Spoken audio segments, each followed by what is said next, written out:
தமிழ்நாட்டில் இருக்க இளைஞர்கள் எல்லாமே வந்து அண்ணன் வந்தால் மாறிடும், அண்ணன் வந்தால் மாறிடும், அண்ணன் எல்லாருக்கும் நல்லா பண்ணுவாருன்னு சொன்னாங்க. வந்ததுலேருந்து என்ன பண்ணாருன்னு தெரில. ஆனால் போராட்டம் பண்ணுற இளைஞர்கள் எல்லாமே தூக்கி ஜெயிலுக்குள்ளே தான் போடுறாரு. அங்கங்கே அரெஸ்ட் பண்ணிட்டு தான் இருக்காரு. நிறைய பேர் ஜனநாயகம் படத்தை கொண்டாடிட்டு இருக்காங்க. ஆனால் உண்மையான ஜனநாயகம் என்னன்னா இன்னுமே விழிக்காமல் இந்த மக்கள் ஒரு திரைக்கு முன்னாடி தான் அவங்க தலைவனை கொண்டாடிட்டு இருக்காங்க.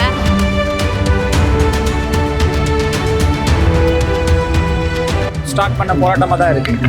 நான் வந்து இது என்ன பார்க்கணும், 2017 ஆரம்பித்த போராட்டம் இது. There is nothing fair in NEET. Okay, we should ban NEET. So இந்த நீட் இந்த எக்ஸாம் வந்து இது ஒரு எக்ஸாம் மட்டும் இல்லை, இதுக்கு பின்னாடி ஒரு மார்க்கெட் இருக்குது. அது மட்டும் இல்லாமல் இது ஒரு சோஷியல் ஃபினாமினாக இருக்குது. எந்த கவர்மெண்ட்டாக இருந்தாலும் வந்து போலீஸோட தன்மை வந்து ஒரே மாதிரியாக தான் இருக்குது. போலீஸோட அடக்குமுறையை வந்து ஸ்டூடெண்ட் மேலே ஏவாமல் அதை வந்து கவர்மெண்ட் வந்து பார்த்துக்கணும்னு நினைக்கிறேன். நீட்டுக்கு முன்னாடி எது வந்து சட்டத்துக்கு புறம்பான செயல்னு சொல்லப்பட்டதோ, எது இல்லீகல் அப்படின்னு சொல்லப்பட்டதோ, அது நீட்டுக்கு பிறகு இல்லீகல் ஆயிடுச்சு. நீட்டு நடைமுறையில் அதிக மதிப்பெண் பெற்றிருந்தாலும் கூட அரசு இடங்களுக்கு போகலை அப்படின்னு சொன்னால், அரசு இடங்கள் நிரம்பிடுச்சு அப்படின்னா அந்த மாணவர்கள் தனியார் கல்லூரிகளுக்கு வர்றதில்லை. ஏன்னா தனியார் கல்லூரியில் சுமார் 5 ஆண்டுகளுக்கு சேர்த்து ஒரு 1 கோடி ரூபாய்க்கு மேலே அவங்க செலவு பண்ண வேண்டியது, கட்ட முடியலை. அப்போது அதிக மதிப்பெண் பெற்றவர்கள் வெளியில் போயிடுறாங்க. அப்போது அதுலேயே குறைந்த மதிப்பெண் யார் பெற்றிருக்காங்களோ அவங்களால அந்த 1 கோடி செலவு செய்ய முடியும்னா அவங்க தான் போகிறாங்க. கொள்ளையடிக்கிற தனியார் மருத்துவ கல்வி நிறுவனங்களை காப்பாற்றுகின்ற ஒரு ஊழல் நடைமுறை தான் நீட்டே தவிர இது மருத்துவ கல்வியையோ அல்லது மாணவர் நலன் சார்ந்ததோ இல்லை. இந்த 10 ஆண்டு கால அனுபவம் நமக்கு நிரூபிச்சிருக்கு. எவ்வளோ பெரிய நபராக இருந்தாலும் அந்த நபரை வந்து கொண்டாடுவது என்பது நியாயமல்ல. ஒரு நபரை மதிக்கலாம், அதனால வந்து அவர் சொல்வதையெல்லாம் சரி என்று ஏற்றுக்கொள்ள முடியாது. இந்த ஜனநாயகத்தில் நாயக வழிபாடு கூடாது. மக்களாட்சி வலுவாக இருக்கணும்னா கல்வி, அந்த கல்விக்கான உரிமையில மாணவர்கள் ஒன்றிணைந்து அந்த உரிமைக்கான போராட்டத்தில் தங்களை இணைத்துக் கொள்ளும் உருவாகி. எனவே முதலமைச்சர் நாற்காலியில் உட்கார்ந்த மற்றும் போராட வேண்டிய அவசியம் இருந்தால் கீழே இறங்கி வந்து மக்களோடு சேர்த்து போராடியாவது அந்த உரிமையை பெறுவதற்கு முயற்சி செய்யணும்.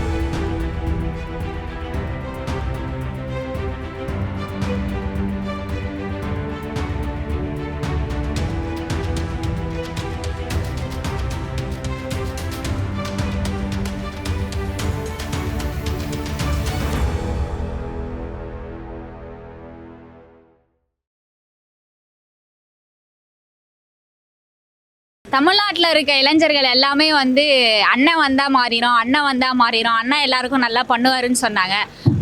வந்ததுலேருந்து என்ன பண்ணாருன்னு தெரில. ஆனால் போராட்டம் பண்ணுற இளைஞர்கள் எல்லாமே தூக்கி ஜெயிலுக்குள்ளே தான் போடுறாரு. அங்கங்கே அரெஸ்ட் பண்ணிட்டு தான் இருக்காரு. அண்ணன் மாறும்னு சொன்னாங்க. மாற்றத்தை எதிர்பார்த்துட்டு இருக்கவங்களுக்கு வந்து ஏமாற்றத்தை கொடுத்துடாதீங்க. இதுக்கு அரசாங்கம் எதுவும் பண்ணலாம் தேவையில்ல. யாரையும் வந்து கலைக்காமல் இருந்தால் போதும். அவங்க போராடிட்டு இருப்பாங்க. நீங்கள் துணைக்கெல்லாம் நிற்க தேவையில்ல. எதுவும் பண்ணாமல் இருந்தாவே நல்லது தான். மத்திய அரசுக்கு சொல்கிற மாதிரி என்ன இருக்குது? அவங்க வந்து மதத்தை வச்சு அரசியல் பண்ணுறவங்க. யார் பேசினாலும் அவங்களுக்கு பிரச்சனையாக தான் தெரியும். மாநில அரசு வந்து மாற்றத்தை எதிர்பார்த்து இப்போ கொண்டு வந்திருக்காங்க. மாற்றம் வந்தால் நல்லாயிருக்கும். இப்போ இங்கே நீலம் பண்பாட்டு மையம் ஒருங்கிணைச்சிருக்க இந்த ஆர்ப்பாட்டம் வந்து எத்தனை பேருக்கு இங்கே தமிழ்நாட்டு முழுக்க தெரியும்னு தெரியல.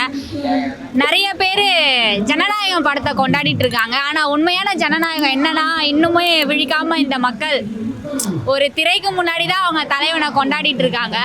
தமிழ்நாடு முதலமைச்சர் நீங்கள் வந்தால் எல்லாம் மாற்றிடுவேன்னு சொன்னீங்க. அதே மாதிரி உங்களை நம்பி இந்த ஜென்சி முக்கால்வாசி பேர் உங்களுக்கு வாக்கம் போட்டாங்க. பட் இருந்தாலும் நீங்கள் எவ்வளோ பேருடைய ஓலங்களை கேட்டுட்ருக்கீங்கன்னு தெரியல.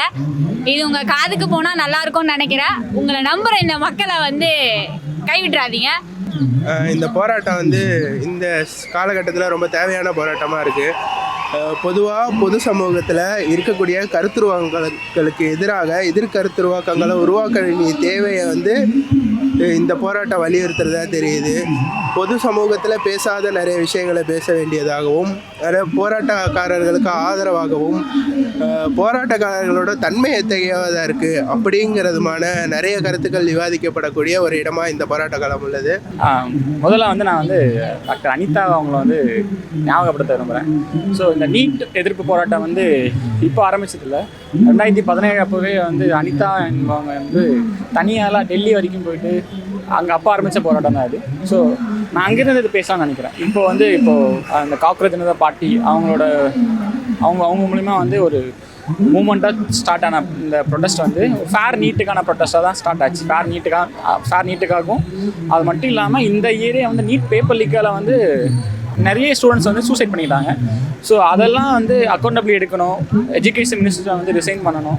ஸோ இந்த விஷயத்துக்காக ஸ்டார்ட் பண்ண போராட்டமாக தான் இருக்குது. நான் வந்து இது என்ன பார்க்கணும்னா 2017 ஆரம்பித்த போராட்டம் இது. There is nothing fair in NEET. Okay, we should ban NEET. So இந்த எக்ஸாம் வந்து இது ஒரு எக்ஸாம் மட்டும் இல்லை, இதுக்கு பின்னாடி ஒரு மார்க்கெட் இருக்குது.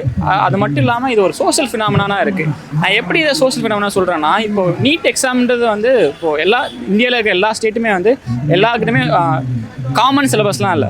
சில பேர் சிபிஎஸ்சி படிக்கிறாங்க, ஸ்டேட் சிலபஸ் படிக்கிறாங்க, ஐசிஎஸ்சி படிக்கிறாங்க. ஸோ இந்த மாதிரி டைவர்ஸான பீப்புள் படிக்கிறாங்க. ஸோ இவங்க எல்லாருக்குமே ஒரு காமனான சிலபஸ் எக்ஸாம் வைக்கும்போது அவங்க மேலே நம்ம சொல்லாமலே ப்ரெஷர் வைக்கிறோம். இப்போ ஸ்கூல்ஸில் வந்து 6th ஸ்டாண்டர்ட்லேருந்தே வந்து நீட் கோச்சிங்லாம் ஸ்டார்ட் பண்ணுறாங்க. ஸோ நான் முன்னாடி மார்க்கெட் சொன்னேன்ல, ஸோ அந்த நீட்டுக்கு முன்னாடி ஒரு மிகப்பெரிய ஒரு மார்க்கெட்டும் இருக்குது. ஸோ நம்ம இதையும் பார்க்கணும். இது மட்டும் இல்லாமல் அது படிக்கிற பசங்களுக்கு அவங்க அறியாமலே வந்து ஒரு ப்ரெஷரை போட்டுகிட்டே தான் இருக்கும். அந்த ப்ரெஷர் வந்து எப்படி வெளியாகுதுன்னா சூசைடாக வெளியாகுது. சூசைடை பற்றி படிச்சுக்க நிறைய ஸ்காலர்ஸ்லாம் சொல்கிறாங்க, ஒரு 4 டைப் ஆஃப் சூசைட்லாம் சொல்கிறாங்க. ஸோ நான் என்ன சொல்ல வரேன்னா வந்து ஒரு எக்ஸ்ட்ரீம் டைமில் வந்து சூசைடாக பண்ணிக்கிறாங்க. அதை பண்ணாமல் நிறைய ஸ்டூடெண்ட்ஸ் வந்து சஃபர் ஆகிட்டு இருக்காங்க. ஸோ நம்ம இந்த ஆஸ்பெக்ட்ஸ்லாம் படிக்கணும். இது ஒரு எக்ஸாமு, இந்த எக்ஸாமில் வந்து கரெக்டாக வந்து பேப்பர் லீக்கான மட்டும் இஷ்யூ இல்லை, இந்த எக்ஸாமே இஷ்யூ தான்.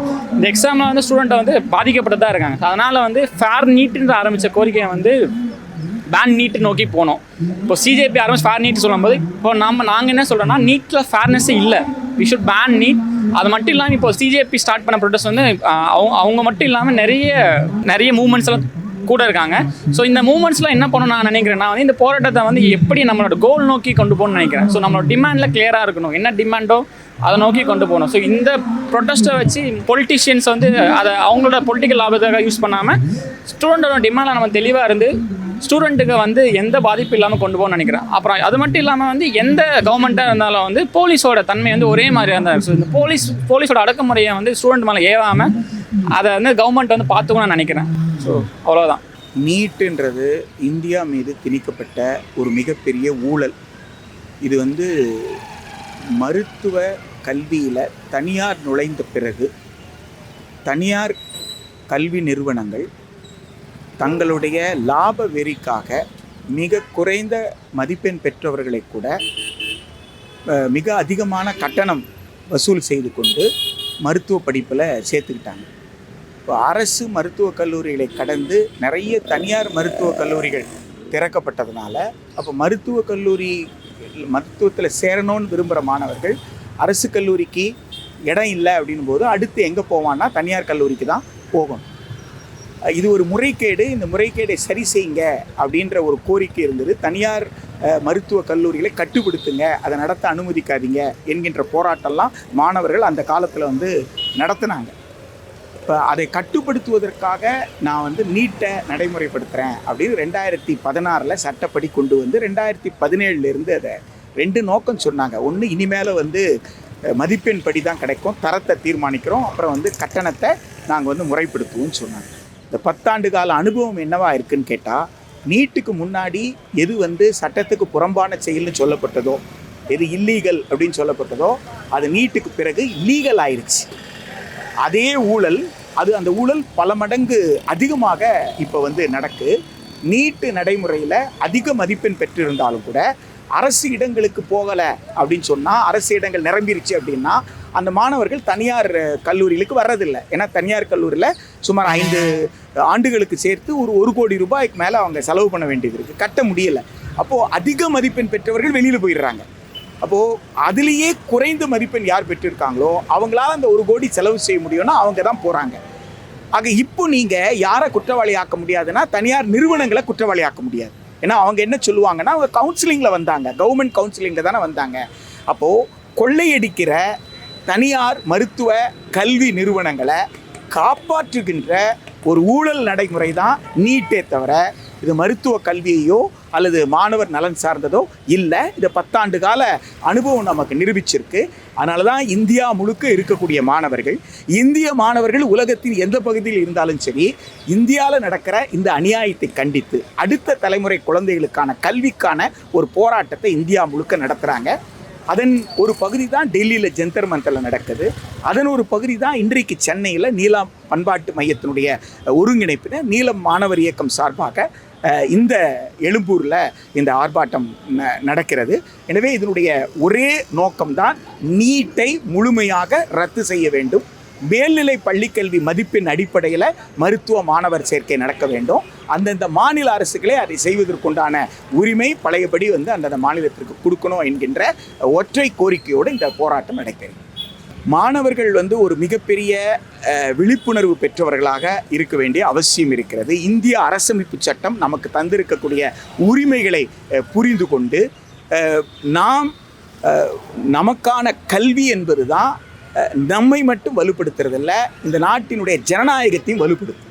மக்களாட்சி வலுவாக இருக்கணும்னா நமக்கு என்ன தேவைன்னா கல்வி தேவை. அதனால தான் கல்வியை மறுக்கிறாங்க. நாம் எந்த அளவு விழிப்புணர்வோடு இருக்கிறோமோ அந்த அளவிற்கு நம்மால் நம் உரிமைகளை காப்பாற்றிக் கொள்ள முடியும். ஜனநாயகத்தில் நாயக வழிபாடு என்பது வாய்ப்பே கிடையாது, ஹீரோ வர்ஷிப்பே கிடையாது. ஒரு தனிநபரை நம்பி இல்லை. இந்தியாவில் சட்டத்தின் ஆட்சி தான் நடக்குது. எனவே அந்த சட்டம் மக்களுக்கான சட்டமாக இருக்கிறதா என்று நாம் பார்க்கணும். மக்களுக்காக இருக்கிற சட்டத்தை நடைமுறைப்படுத்துன்னு போராடணும். மக்களுக்கு தேவையான சட்டத்தை உருவாக்கு என்று போராடணும். எவ்வளவு பெரிய நபராக இருந்தாலும் அந்த நபரை கொண்டாடுவது என்பது நியாயமல்ல. ஒரு நபரை மதிக்கலாம், அதனால் அவர் சொல்வதையெல்லாம் சரி என்று ஏற்றுக்கொள்ள முடியாது. இவை ஜனநாயகத்தில் நாயக வழிபாடு கூடாது. மக்களாட்சி வலுவாக இருக்கணும்னா கல்வி, அந்த கல்விக்கான உரிமையில் மாணவர்கள் ஒன்றிணைந்து அந்த உரிமைக்கான போராட்டத்தில் தங்களை இணைத்துக் கொள்ளணும். விழிப்புணர்வு பெற்ற மக்கள் எந்த அளவிற்கு விழிப்புணர்வு இருக்கிறதோ அந்த அளவிற்கு நம்முடைய சுயமரியாதையை பற்றி கவலைப்படுறாங்க, ஒரு கண்ணியமான வாழ்க்கையை பற்றி கவலைப்படுறாங்க. விழிப்புணர்வு இல்லாத போது வாழ்க்கைக்கும் கண்ணியமான வாழ்க்கைக்கும் வித்தியாசம் தெரியலை. ஒரு கண்ணியமான வாழ்க்கை என்பது நான் என் சுயமரியாதையை இழக்காமல், நான் என் நலனுக்காக இல்லாமல் இந்த சமூக நலனுக்காக, என்னுடைய குடும்பம் என்பது மட்டுமல்லாமல் என்னுடைய மக்கள் அத்துணை பேருக்குமாக என்கின்ற அந்த புரிதல் வந்துடும். அப்படிப்பட்ட ஒரு வாழ்க்கை தான் கண்ணியம். இப்போ யாரெல்லாம் கண்ணியமிக்க வாழ்க்கையை வாழணும்னு நினைக்கிறாங்களோ அவங்கெல்லாம் போராட்ட களத்திற்கு வந்திருக்கிறார்கள். வராதவர்களுக்கு கண்ணியமிக்க வாழ்க்கை என்றால் என்ன என்ற உரையாடலை நிகழ்த்தி அவங்களுக்கு புரிய வைக்க வேண்டிய கடமை நமக்கு இருக்கிறது என்றே நான் நினைக்கிறேன். மாநில அரசு தமிழ்நாட்டில் 10 ஆண்டு காலமாக நடக்கிற போராட்டத்தை புரிந்து கொண்டு நீட்டை ஒழிப்பதற்கு தொடர் நடவடிக்கையாக என்னெல்லாம் மேற்கொள்ளணுமோ மேற்கொள்ளணும். வெறும் ஆட்சி பொறுப்பில் இருந்தால் மாத்திரம் பத்தாது. கர்ம வீரர் காமராஜர் பள்ளி கட்டுறதுக்கு கல்லூரி கட்டுறதுக்கு பணம் இல்லைன்னா வீதிக்கு இறங்கி அவர் எல்லார்கிட்டையும் பணம் கேட்டார். அப்படித்தான் காமராஜர் கையேந்தி தான் இன்னைக்கு பள்ளிக்கூடங்களும் கல்லூரிகளும் உருவாகி. எனவே முதலமைச்சர் நாற்காலியில் உட்கார்ந்த மற்றும் போராட வேண்டிய அவசியம் இருந்தால் கீழே இறங்கி மக்களோடு சேர்த்து போராடியாவது அந்த உரிமையை பெறுவதற்கு முயற்சி செய்யணும். அதுதான் மக்களால் ஏற்றுக்கொள்ளப்பட்ட ஒரு தலைவருக்கு உண்டான அழகு. அப்படி இல்லை என்றால் மக்கள்கிட்ட பெரிய அளவிற்கு அவருக்கு செல்வாக்கு இல்லை என்று தான் புரிந்து கொள்ளக்கூடியதாக இருக்கும். ஒன்றிய அரசை பொறுத்த வரைக்கும் மாநிலங்கள உரிமையை தொடர்ந்து பறிப்பது என்பது அரசமைப்பு சட்டத்தை பலவீனப்படுத்துவது. எனவே அரசமைப்பு சட்டத்தை பலவீனப்படுத்தி, கூட்டாட்சி தத்துவத்தை பலவீனப்படுத்தி, மக்களுடைய உரிமைகளை தராமல் மறுத்து போராடக்கூடிய மக்களை நசுக்க முற்பட்டால் இந்திய மக்கள் சும்மா இருக்க மாட்டாங்க. தங்கள் வாக்குச்சீட்டின் வாயிலாக அரசை தூக்கி எறிவதற்கு தங்களை தயார்படுத்திக் கொள்வார்கள்.